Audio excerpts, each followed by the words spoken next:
This is Anne of Reinforce Me Club. Today we're going to talk about personal boundaries.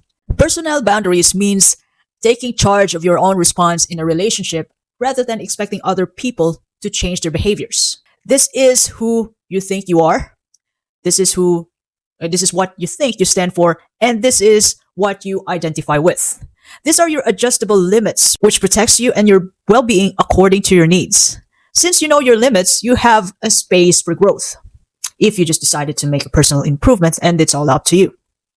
And since you know your limits, you can avoid any sorts of situations that makes you like prone to burning out. In other words, personal boundaries keep you safe if it benefits you and others.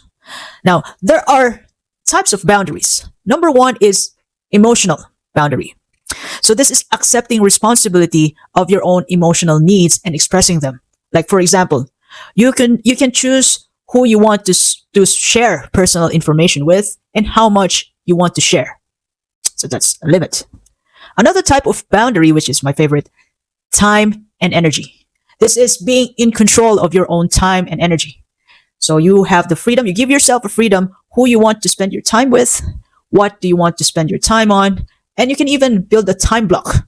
Like you declare to yourself that you're going to stop working by 4 p.m., whatever it takes, whatever happens, then you stop working at 4 p.m. consistently, because by 4 p.m.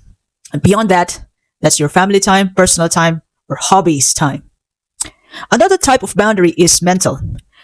This means taking care of your own thoughts, feelings, and values, which are absolutely non-negotiable.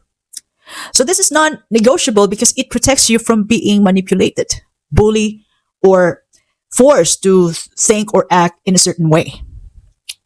Another type of boundary is physical. This is protecting your body, giving yourself a freedom in, with whom you want to share intimacy with, affection with. So that pertains to that. Lastly, materials. These are your finances and possessions.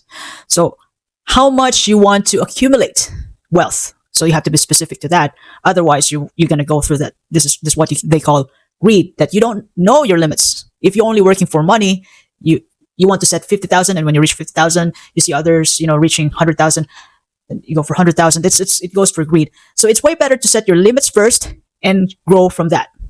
Be specific. And it also involves how much you want to share with, how much you want to share money to others, like charity. And in the most part, how much you want to leave for the future generations. All in all, setting personal boundaries gives you self-control and helps you build good relationships and value to others. Everyone has their own boundaries. Some have loose, some have rigid boundaries, and some have healthy boundaries. And whatever it is, respecting other people's boundaries builds trust and strong connections. However, it all starts in you. So thank you very much for your time. Have a lovely day ahead. This is Anne of Reinforce Me Club telling you, live, learn, repeat until you make it. Thank you very much once again.